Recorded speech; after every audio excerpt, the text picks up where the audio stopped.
we're just going to go with it, brothers. But I was scoping you guys out. You guys had a heck of a year. I didn't really realize that until I looked at the actual schedule today on Max Preps. Tell me about the highlights of the season. I mean, yeah, it turned out to be a great year for our program and everything else. Coach Heartbreak Brown has came in and has really changed the culture of a lot of things. Of course, he graduated from Central, so it's a little bit different for him because he graduated from there. And so, like I said, he's come in and, we've had a heck of a season. We avenged one of our losses last year against Oxford. Had to go to Oxford and played them and, scored on a last-minute drive to be able to win that one. And then we had another one later on in the year at Jonesboro on a Thursday night. We went up there and played and had a young man who, has struggled kicking and all that stuff all year long. But for that particular night, he was able to line up and he kicked a 48-yard field goal and made it to win that one by 3 as time ran out. So it was, some big highlights there. And like I said, that was our third region title in a row, which had never been done at Central. So that was something huge. And, we had a kid signed to go to Notre Dame. So that was something that was new as well. So like I said, that was a lot of things that's kind of going on, things going in the right direction. So. Right. So the kid kicked the 48-yarder at the end of the game, the timer. That's a pretty intense call. What were y'all down? What, 2? That was obviously we're winning the ball game, and like I said, had gotten them behind. So we turned the ball over a couple times, things that we hadn't been doing much of, and like I said, ended up getting in a situation where it was tied, and so didn't really know what we could do overtime, but got close enough, and we're like, it's that crazy rule in high school that as long as you can at least kick it to the end zone, the worse you are is they get the ball to 20. Mm-hmm. It's not like if we missed it, then they would get the ball right there where we had missed it at. And so he hit it, and he hit it well. And, we were just kind of all in shock and stood there. And by golly, it went when that referee threw his hands up that it went through. We were all shocked. So, of course, you always go the next week and you look at it and you try to simulate that. And that 48-yard field goal didn't come anywhere close. So, like I said, it was just one of those divine intervention moments that came in right there. That was one of the blessings that we had this year on this team. Oh, that's a great story. That was worth the last 2 days. I'm just telling you, I had no idea. And that was against Oxford. And Stacy and I go down there a lot to Anniston, Oxford. That's pretty crazy. So this is Coach Nathan Horsley and Central Carrollton. Another thing about that is, how deep into the playoffs did you guys go? I didn't get to track the schedule. We got to the quarters. We made it to the third round. Lost to Benedictine, who they're playing Monday night for the state championship. They'll play Creekside, so that'll be a heck of a ball game between those two. One of them's got a heck of an offense, the other one's got a heck of a defense. So it'll be an interesting ball game Monday night for sure. Well, it's nuts down there in Carrollton because Carrollton also is doing ridiculous. Are they in or out? They're in the finals. They're in the finals, and so is Bowden. So holy smoke! What are y'all doing down there? What are y'all doing? I mean, I don't know. Right now, it's good groups of kids coming through right now. That's for sure. Like I said, it's kind of like how the world is right now. If you're winning, people are going to come down your way. And so, like I said, a lot of people have kind of moved in this area because when you start looking at how the dynamics of Carrollton has changed, like the number of people, traffic's a lot different now than what it used to be. It's kind of like what Douglasville and everything else is like. Trying to go from the triangle piece there in Carrollton to Villa Rica now, you ain't getting there fast. That's that 4:35 o'clock traffic. So. Oh, I can't imagine. Yeah. At 4:35. I mean, I come down through there on Sundays sometimes to go to the men's Bible study, which is another thing that struck me about that's one of the reasons the reason I wanted to talk to you on here was because of just because of the fellowship and the Bible study. And with that kind of being said, I told you, I only really threw out one question to you that we'd probably yap about, but with that in mind, I know that with the Bible study in mind, I know there's some good guys there. Mm-hmm. And I know there's some good guys.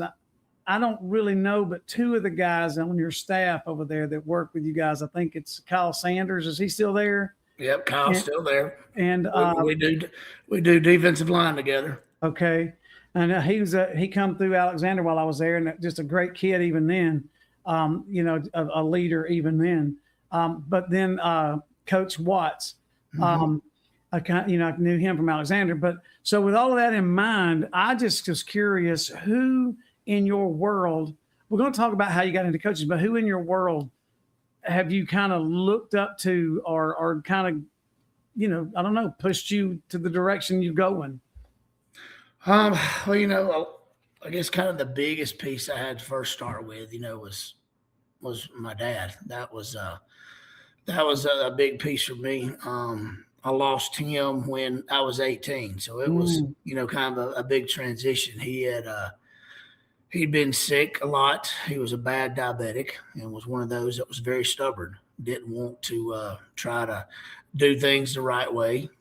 Still, wouldn't put cigarettes down and do a lot of that stuff. So a lot of, things, he struggled with. But he was kind of the man that taught me a lot about work, a lot about family, a lot about prayer. Because like I said, that was, probably the first person I ever saw, that would really prey on his family and do a lot of that stuff. So that, that was kind of a big impact of things that I saw when I was little. Unfortunately, because it's always been a struggle as I've gotten older. So I was blessed with a good influence, but I didn't always follow in with that influence, as I got older. And so he was really, my big piece. And kind of like a lot of other guys, I mean, my high school coaches were, all good men that had some good things in them that I took that kind of drove me toward wanting to be a coach.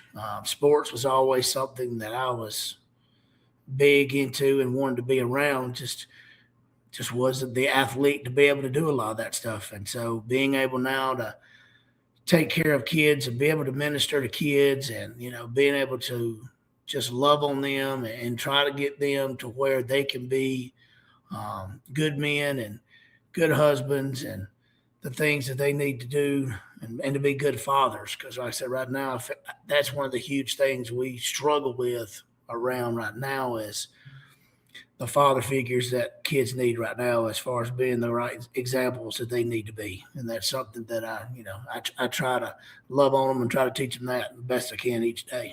Yeah. Do you have a specific coach that kind of, we're going to talk about your dad in a minute, but before I forget. Yeah. I was blessed, and maybe somebody as well, Ronnie Birchfield was huge. Mm-hmm. Ronnie was at Lithia, and then he made the move over to Central and kind of, changed the whole culture, the landscape of Central when he won those 2 state titles. And heck, he would have won several more if West Rome hadn't have been around at that time. But, he's always been a great mentor, great influence, the family man he's always been. Howie still is such an important person within the community at Central. When you think about Central, it's, Coach Birchfield's name comes up throughout that community. And just, the example that he has been, within our area and the things he does, his family's still involved there. Like his grandson's playing now. He's a freshman. And like I said, it's just been a huge impact on, my life and a lot of other people that have been able to go to Central. Everybody, you ain't really going to find anybody say anything bad about Ronnie Birchfield. Right. Yeah, that name for sure rings a bell. And I didn't know him personally, but I know of him and know who he is. When did your dad, you said you lost him when you were 18? I was 18, yep. Just started college. Holy smokes. Just started. Like I said, college is bad enough. Yeah. But yeah. And then, like I said, we're in November. It was November of '94. So yeah, like I said, I had just got done, and of course, at that time I had a younger brother, so he was in the 8th grade. So at that, had to kind of mentor him. Really had to kind of step up and be more of that father figure around to kind of help him out as well. Then of course help my mom out as well. So you got your degree at West Georgia? So went to West Georgia College when it was college. Yeah, way back. Yeah, it was college. Yeah, I understand. What was it? Still, was it the Braves then, or what? We were still Braves. Yes. Okay, back in the day. The first one was West Georgia College, and then I was a class that was when it was Sewage, the State University of West Georgia. Okay. Yeah. So yeah, those were my 2 degrees from there. There you go. So did you grow up in the Carrollton area or around this area? Where'd you go to high school? I've never left. I went to Central as well. Oh, okay. Most of the time, yeah. Okay. My elementary days, I went to Sand Hill. So okay. I was over kind of, around right beside the church. Yeah. So that's where I was at through my elementary days. And then when those got finished, then went over to Central High School. I went to middle school there for 1 year, because at that time Sand Hill was kindergarten through 6th grade. Went to Central Middle for 1 grade in 7th, and then the 8th grade was at the high school at that time. So we were called sub freshmen. So you had to go up to get to the bottom. Yeah. You did, yeah. And so then you told me that was a big difference. And so when you're an 8th grader walking around, you got big seniors walking around within the same school. That was a little different back then. So of course the numbers, the school was so much smaller then. There wasn't near the amount of people that are there now. Yeah. So. We had, for a little bit, we moved to Alabama when I was in the 7th grade. And that school went 1 through 6 elementary, 7 through 12 high school. And I know what you're talking about. I was there for and then that's nuts to be. Yeah, it was crazy. It was a crazy experience. It really was. So did your dad did he coach, or what was the sports connection? Was he having? I think it was just more me. Just having that piece. My dad was a worker. He's a blue collar worker. Okay. He'd get up when it was dark, and he'd get home when it was dark. And vacation for him was taking off to go to revival. Mm-hmm. So like growing up, there was never family vacations. I remember like one true family vacation. We went down to Pensacola because I had a cousin who was stationed down there at the naval base. And so my dad wanted to kind of go down there. So we went down to Pensacola, Perdido Key, and all that stuff. But like I said, he always supported it from behind. But like I said, with his work schedule and a lot of those things, it was, I remember one night he came and watched me and hit a home run and everything. And, he got the ball, he signed the ball up and everything, kind of, letting me know about the moment and all that stuff. He goes, I can't believe you let your cousin strike you out, though. So I was like, thanks, Dad. I appreciate it. I appreciate it. So he always kept me humble. That was for sure. Always. The definition of a dad. Speaking of dads, you have 2 kids? Is that? Yeah, 2 boys. 2 boys? Yeah. Talk to me about them. They play. What's the story with those guys? Yeah. Now, Caden, my oldest, he was the wrestler. Like I said, that was kind of my 2 sports I did was football and wrestling. And so Caden was the wrestler.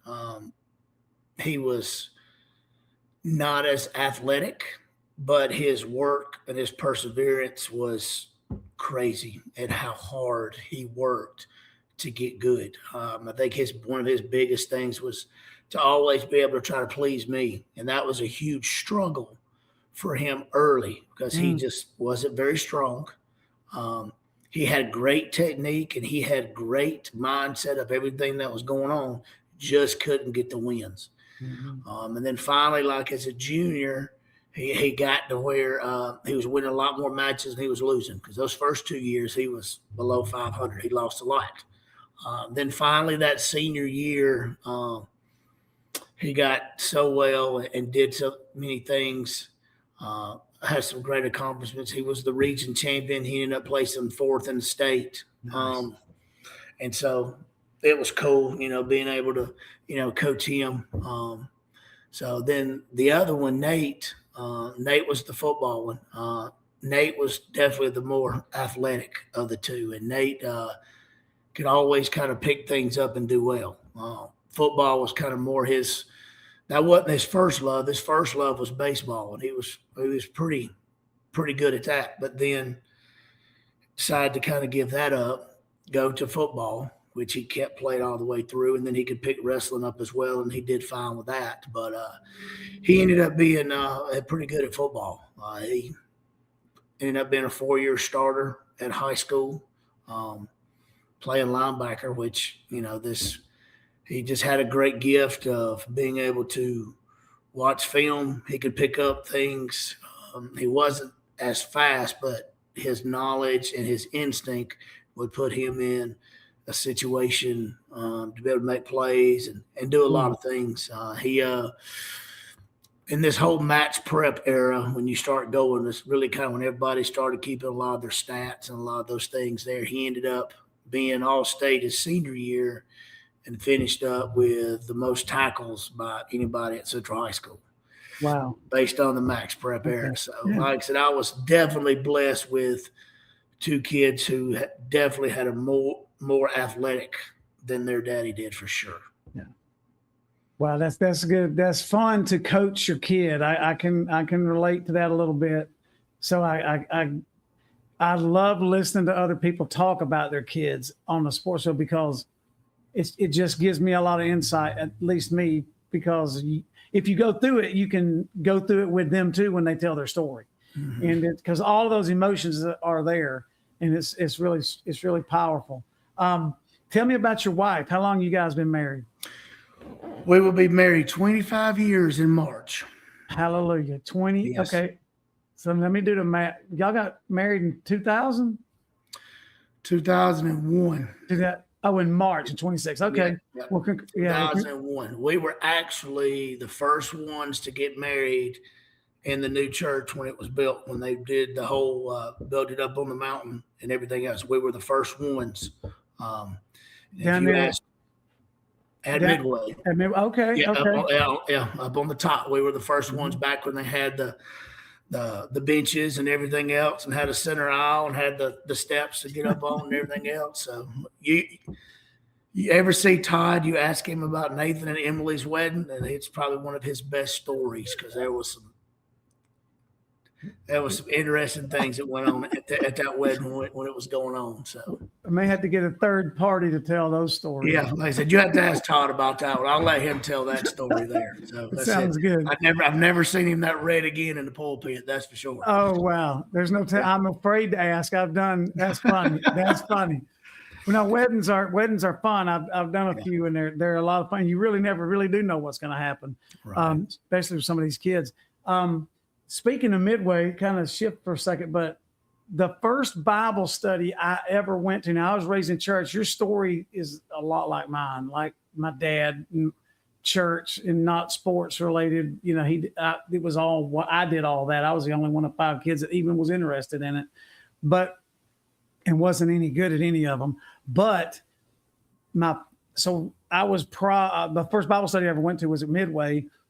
Harold Duvall took me down there. I was 40 some odd years old. I don't know if you know Harold Duvall. I don't know if he's still on where he's at, but Harold Duvall and Kim Duvall, their daughter, played softball on our little rec team we was coaching. And man, I will never forget. It was in Peter, 2 Peter. I didn't know that's Midway holds a special spot, because I didn't really know that you could study the Bible like that.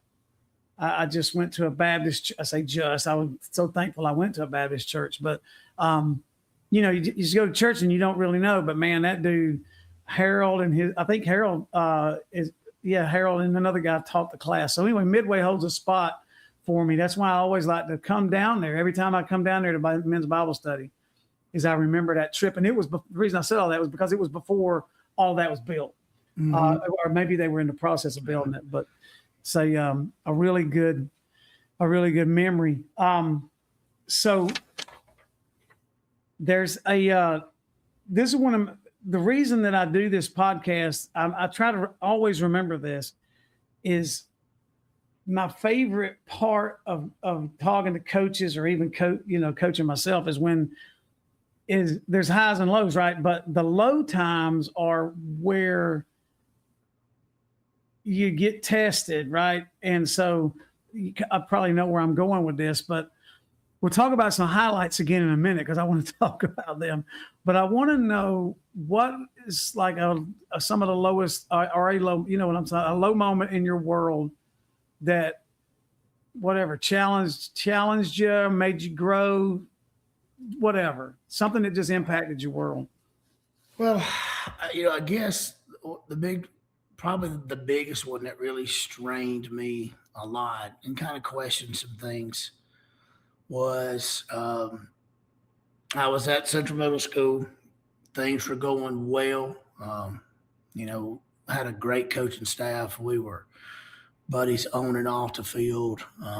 These kids that had just came through, like I say, this group of seniors that just graduated, they were 8th graders at the time.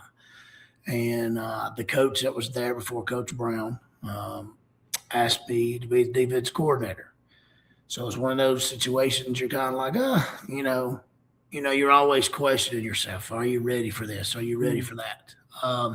At the high school. At the high, yes, at the high school, yeah. So it's really just following the same kids up. It was now. Of course, my kid had just finished his 9th grade year, so it's like that opportunity to be able to get in, and so of course there's changes that go on because for you to be the defense coordinator, that means somebody had to have left, to go on and go do things. And, we're sitting there trying to find names. And, one of the big names that, came up at that time was Kelby Watts, who was coaching at Alexander, who was also looking for a change.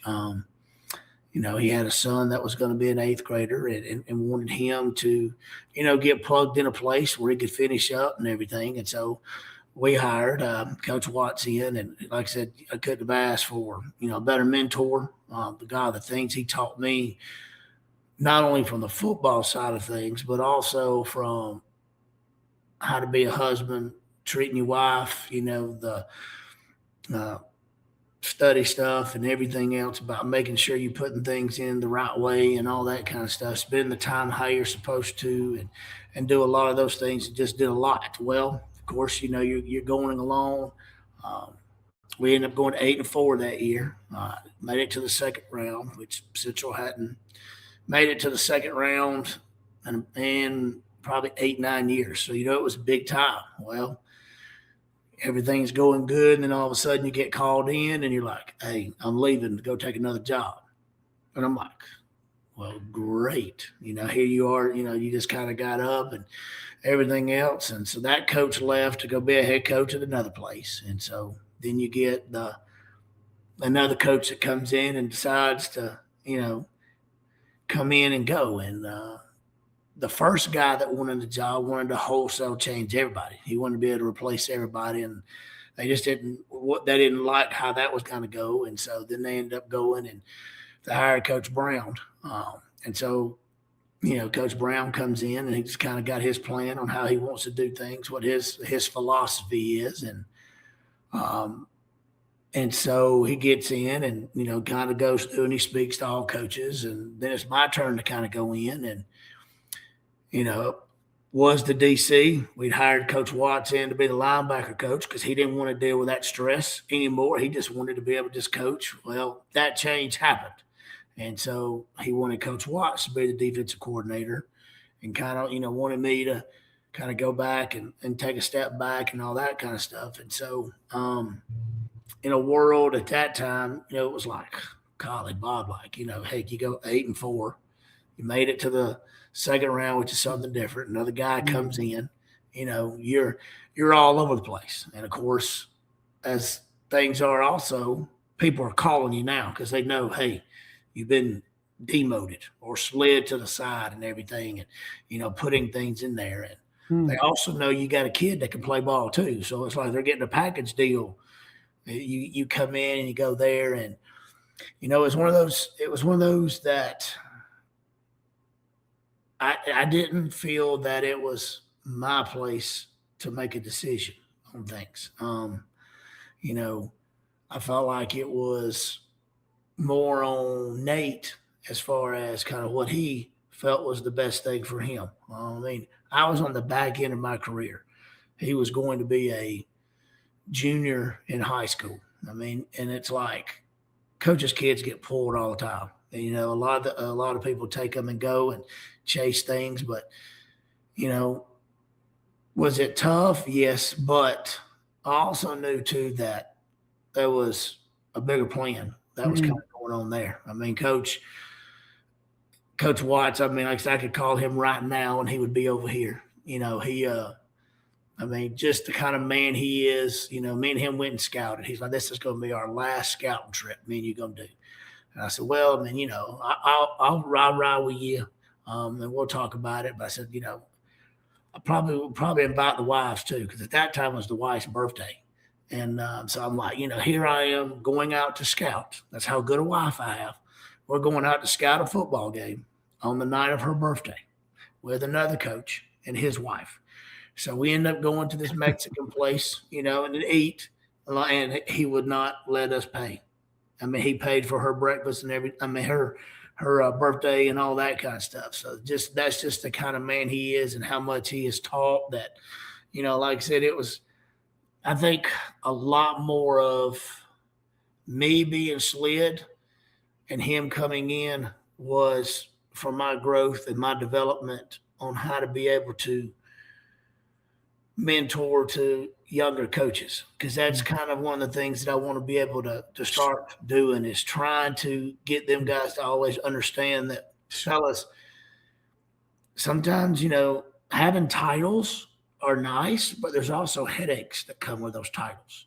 And also, you've got to be able to make sure you got the right wife and the right woman to be able to kind of handle a lot of the things that you've got that goes on, because the coaching now is so different in comparison to the beginning of my career, and probably as you as well, of the amount of time that gets spent and what all this stuff is that's going on now, that it's just different. And if you don't have the right mindset, if you are not spiritually in line, if you are not physically in line and mentally in line and got everything the way it needs to be, it is going to be a very difficult profession, because it's not just coaching. We wished it was just the coaching piece. But then you got all the other stuff that goes on as well.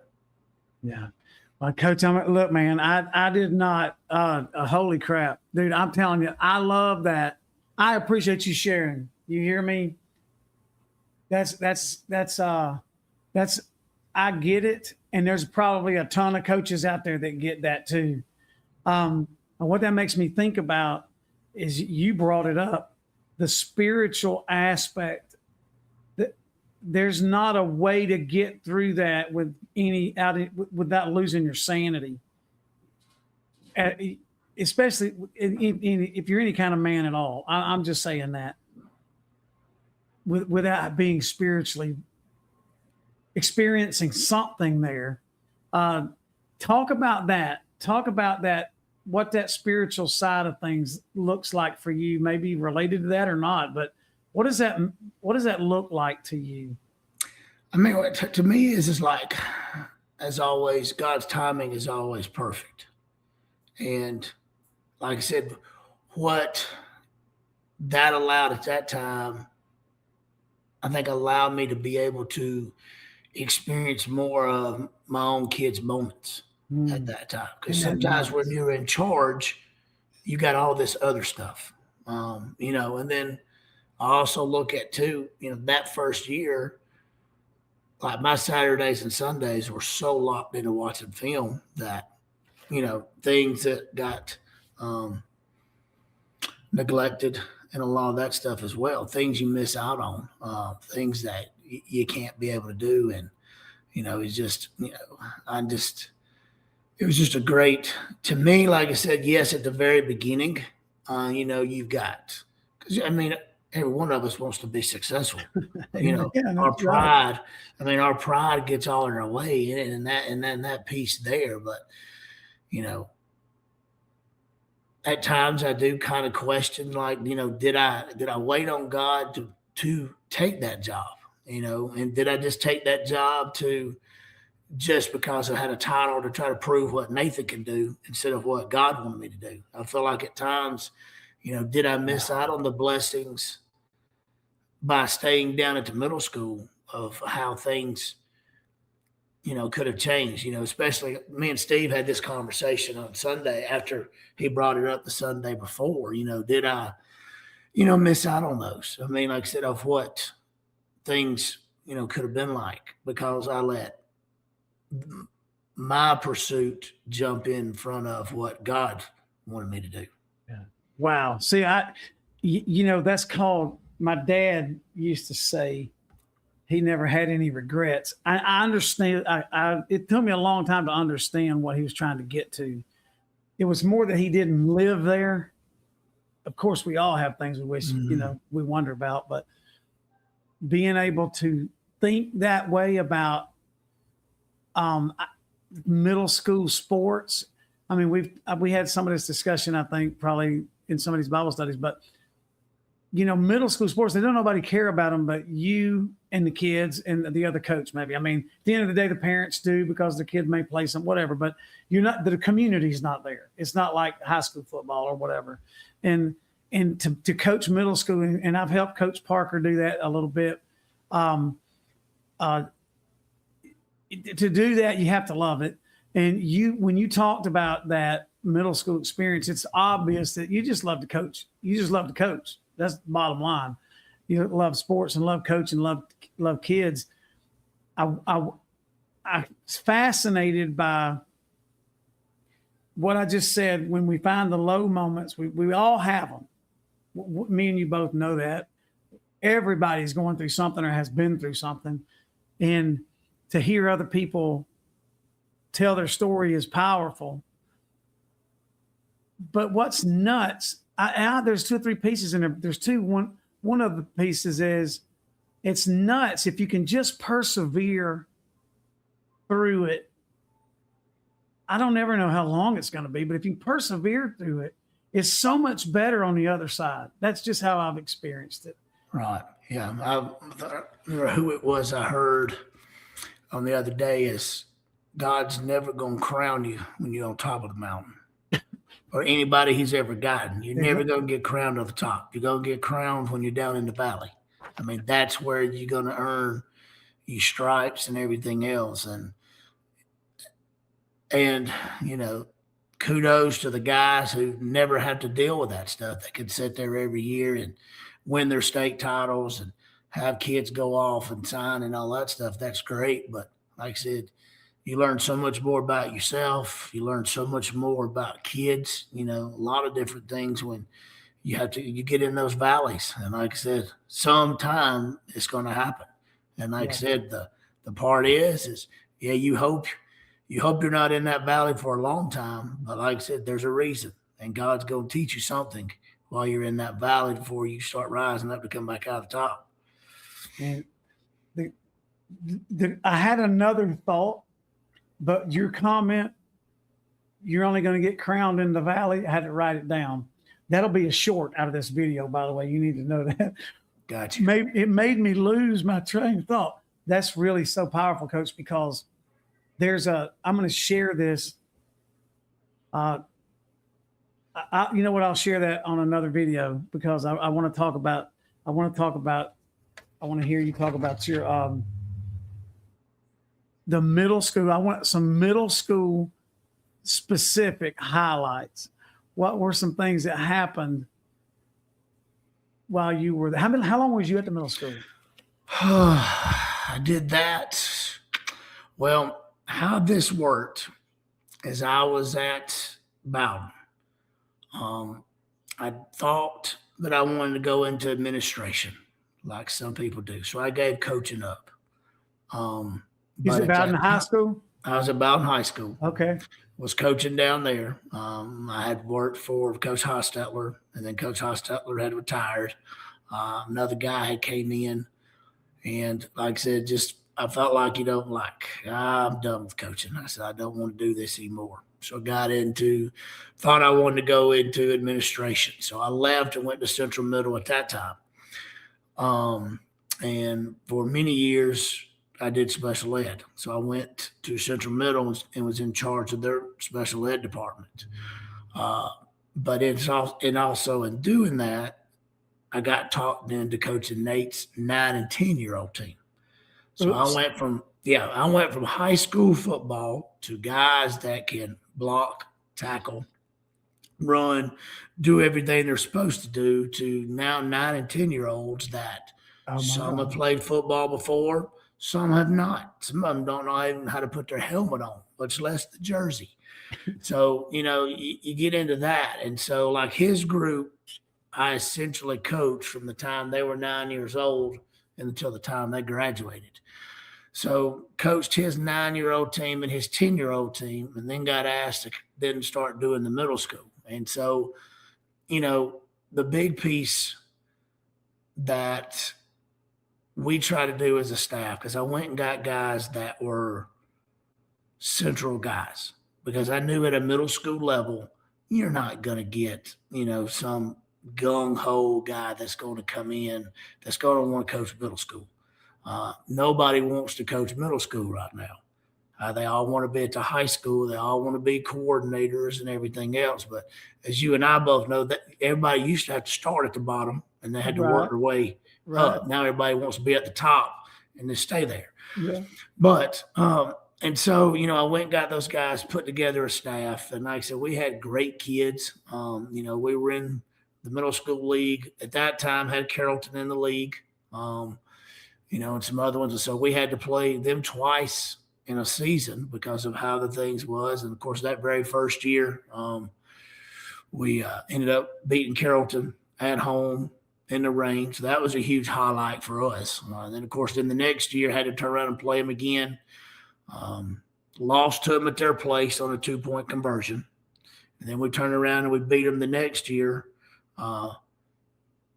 because we knocked down a pass at the end to be able to win it. And so, as an old Central boy, there wasn't many opportunities to ever beat Carrollton. So even when you got a chance to do those, you were blessed.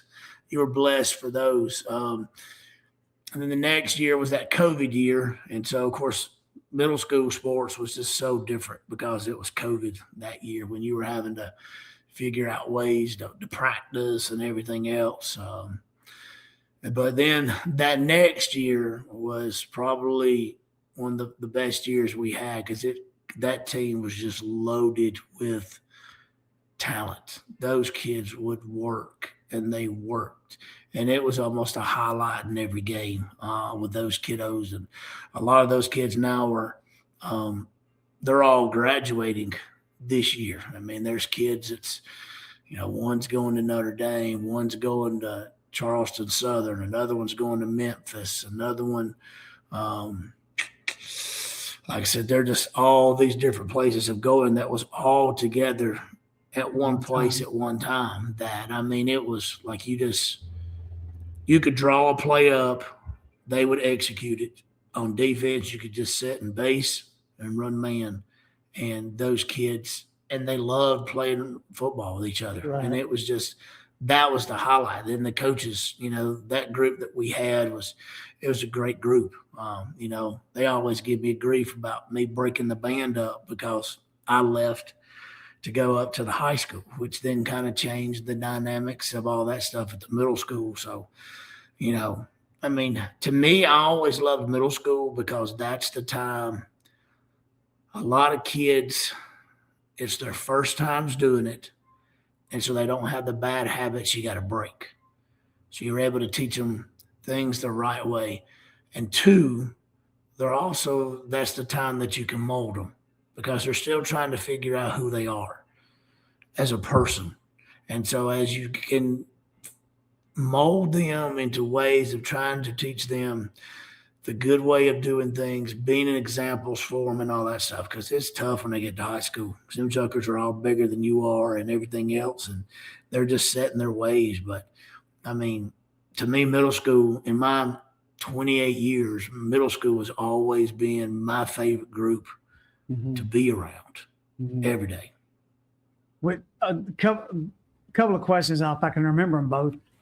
And in that middle school situation, and that's such a positive experience with those good kids. What about parents?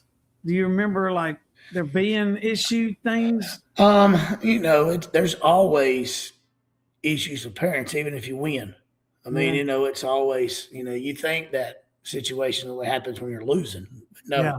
I mean, you can be winning and you think everything's good, and next thing you know, you got a phone call coming in because somebody's disgruntled about this or disgruntled about that. I was fortunate that I had somebody who was always that person that the parents would kind of go to him, and he would diffuse a lot of things before it ever got to me, to kind of block a lot of that piece off. Because,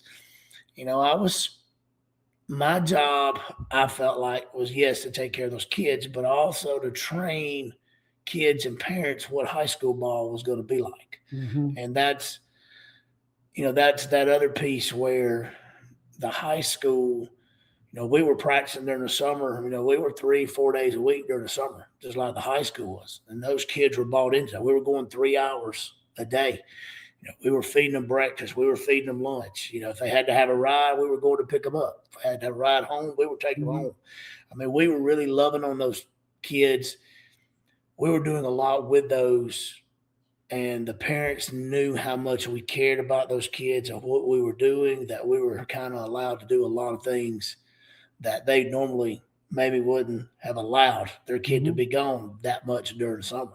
I mean, they trying to teach them of when you go on vacation, there's the dead weeks. You've got to learn how to start doing that, even though that's the most expensive time of the summer, getting them trained up to be able to go, because, you want to play, you got to be at practice. And like I said, them kind of learning a lot of that stuff made that coaching experience. And of course, I've had those same parents, for the next 9 years, because like I said, some of those kids were playing with Nate when he was 9, and they graduated when he graduated. So as I listened to you, I began to see you were probably going to be a really great administrator. I'm not trying to toot your horn here, but because what I've heard is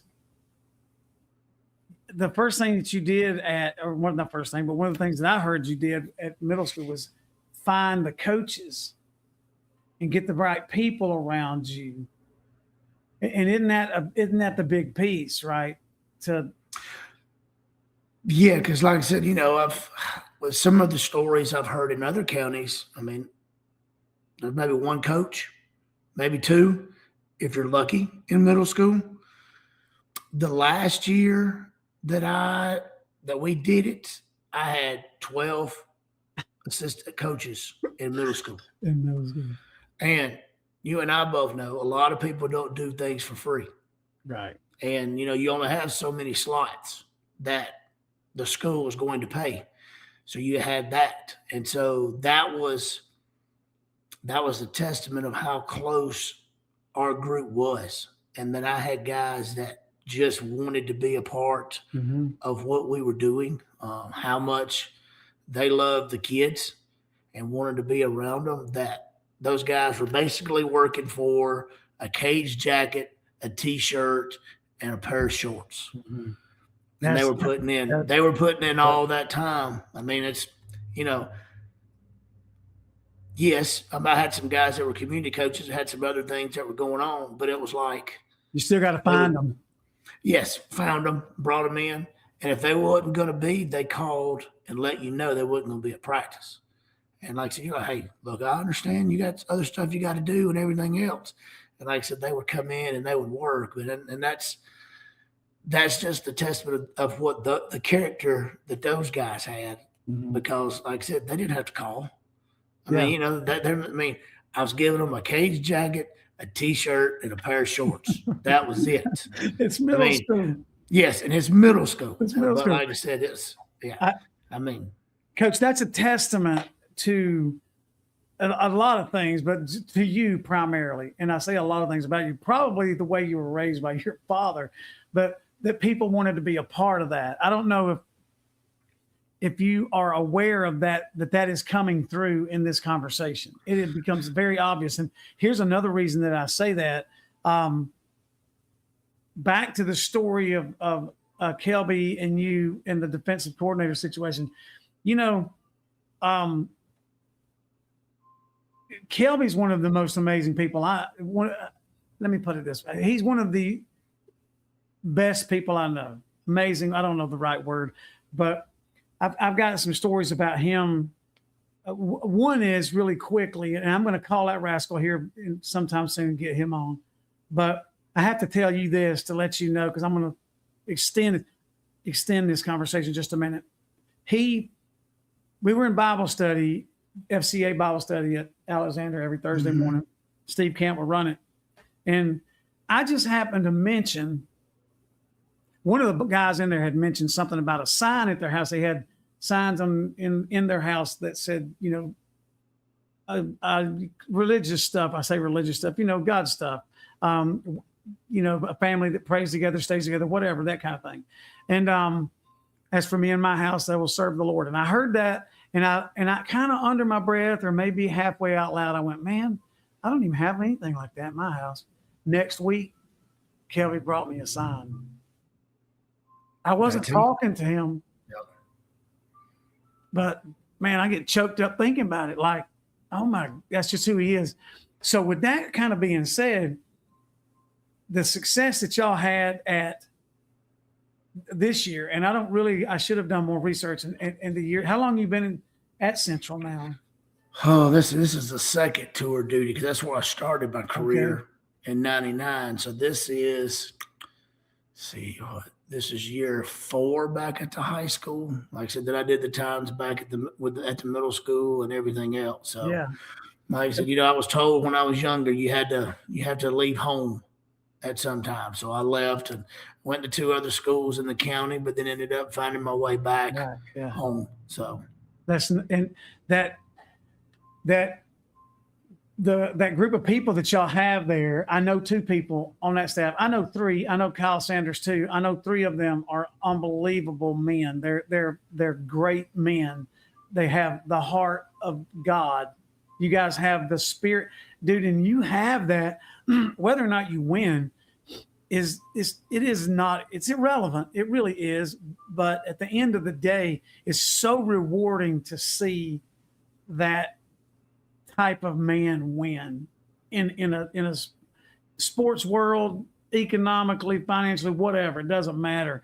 I really think it's important. I think it's really valuable, I guess, for that example to be set, for people to know that, the Lord God, the one who saved us, really is excited when we're excited. If our heart is right, I just really believe that. I've been around some of those guys that know how to do that. And I'm not the best at it, which is why I don't coach anymore. And I'm trying to do this, but the middle school stories are some of my favorite, because I talked to Coach Parker about this past week. One of my favorite times was at the middle school. Dude, I don't know. I could talk to you all night. I could pick your brain all night because you tell a good story. Let's kind of, I don't know, we got about 10 minutes or so maybe, but what this past year, I thought about this on the way home tonight. Was there ever a moment, or maybe there's a moment or two, where a coach on the team, or a player, I guess it would even be fine, did something, made a decision that impacted the game, and you just kind of went like, holy crap. Lord, those could happen a lot. There's always those in-game adjustments that always can happen, that it just comes out of left field on something that we were doing wrong. And then, like I said, one little fix kind of changes all that stuff, keying this or keying that. So, I think that's I think that's kind of a testament to Coach Brown and Coach Watts on that defensive side of the ball that we had that of being gelled together to work, that we could see those different things. Like I said, that group just works so well together. There's not a me guy in there. You know, I think all of us work just to get everything had to make sure that our kids were put in the positions to be as successful as they are, because you know we coach them every day. We know what their strengths are. We know what their weaknesses are. So to make sure that we put them where they're at and for them to be successful, you know, we had to do a great job of doing that. And like I said, those guys would just, you know, come up with things, you know, everything ends with the head coach. But I said the defense coordinator had, you know, a tremendous amount of things that had to kind of go in there. And like I said, and the DC has still got to get pleased by the head coach. So you got to make sure you got that stuff right too. Right. So, Right. Yeah, because like I said, it can change real quick, the ball game. And like I said, you know, things, you know, there's highs and lows within a ball game too. Things can be going good and things can be going bad. And like I said, as a group, we were able to kind of handle that adversity when it kind of went our way as well. Yeah. So to be the examples that we need to be, not only to each other, but also to be the examples, you know, to the kids and everything else, you know, of being able to, if we slipped up and said something, being able to apologize, you know, being able to teach kids that, hey, I was wrong. So look, and I'm sorry. And, you know, I say this out loud in front of you so that you can see that it's okay to tell another man or to tell anybody that you're sorry. Yeah. Oh, that's powerful. That is powerful. That's not cliche. I was thinking about, I love stories about sports. If we can, I know I put people on the spot like this. I need to kind of tell them that I want to ask these kind of questions, but I just love specific in-game stories where people do something or you know, it changes the game. I remember we were playing at Ayersville was playing. Oh man, I can't remember the names. I was filming the game, so I can't remember who they were playing. But anyway, the team was better than us. That was the thing going in. And Coach Cudd's amazing guy too, head coach over there. But I remember about, I don't know, the first quarter or whatever, we were down. They scored an early touchdown and they almost scored two more times. They put it in the end zone. They got called back. So we could have been down 3 scores really quick, but we were only down 1. And I remember like the spirit, I was up in the press box up there filming, right? And I remember watching him and I remember thinking something just changed. And I think it was evident because he kicked an onside kick or something early, or went for it on 4th down back in his own half of the field or something like that happened. I thought, man, something just changed, and we wound up winning the game. And I asked Coach about it, but he didn't put his finger on it. But those are the kinds of things I find absolutely fascinating, because to me, those kinds of things are spiritually, like you were talking earlier, I think they're spiritually birthed, especially because mentally, you know, you called it being in tune with each other. You know, we call it all kinds of different stuff.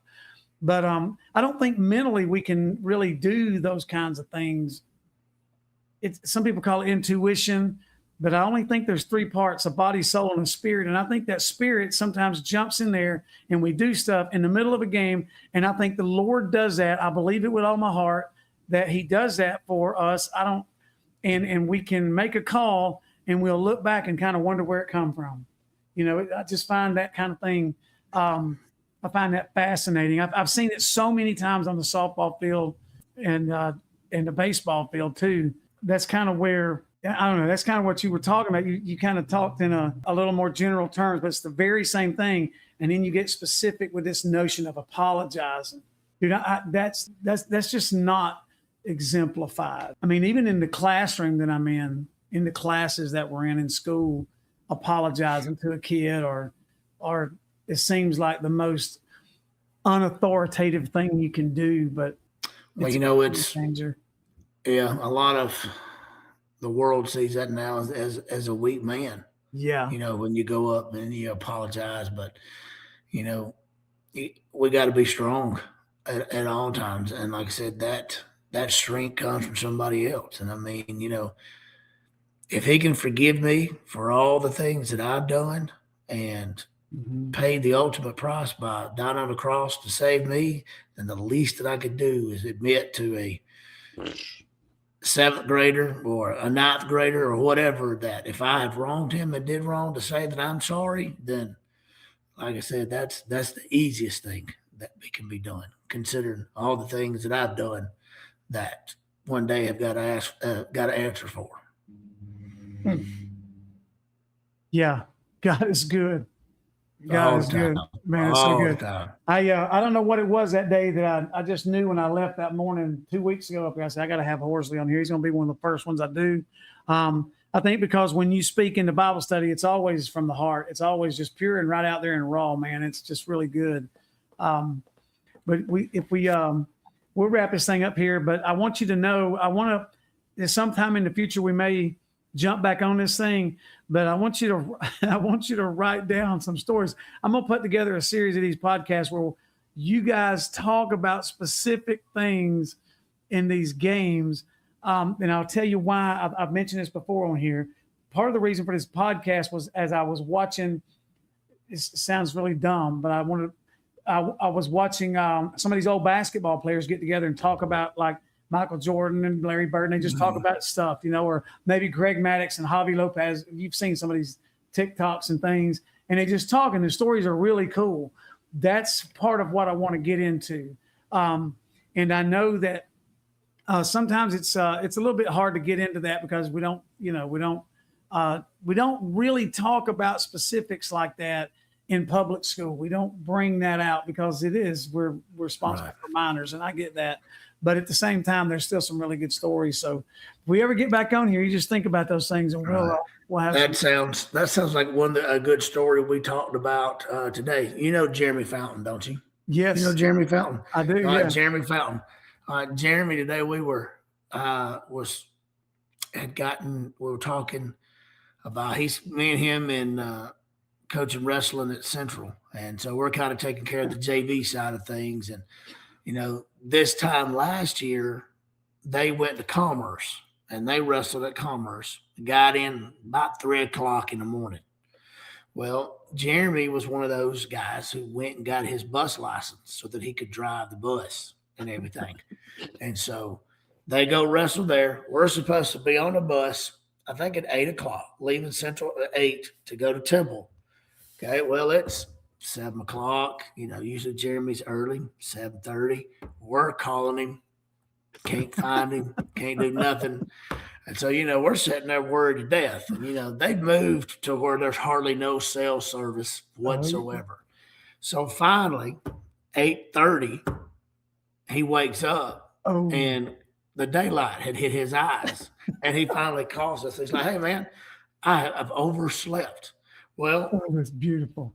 Thankfully for us, we had this driver from Villa Rica who had dropped off, came all the way to Central, picked us up, taking us back up there and everything else. So then Fountain comes riding up there finally in the bus to take us back home and everything else. And so we're sitting at practice on Monday. We're talking about the same trip. And I'm like, "Hey, are you going to sleep in this time, or are you actually going to come?" And like I said, make sure we'll be on time. So, you got to know Jeremy Fountain to know how Jeremy is right there. Because like I said, it just still eats him up knowing that he slept through that. One time, isn't that how? And that's our humanity, isn't it, man? It's just one time will eat us up. Yeah, no, he's a good dude. I've enjoyed it, bro. I have seriously enjoyed it. I appreciate it. I appreciate your patience, and I'll have this out here, and it'll probably go live on Saturday. That's when I generally try to do it, get it edited out and everything. So, appreciate you. I love you, man. God is good, and you're awesome. You too. Appreciate it. Thank you, sir. Talk to you. See ya.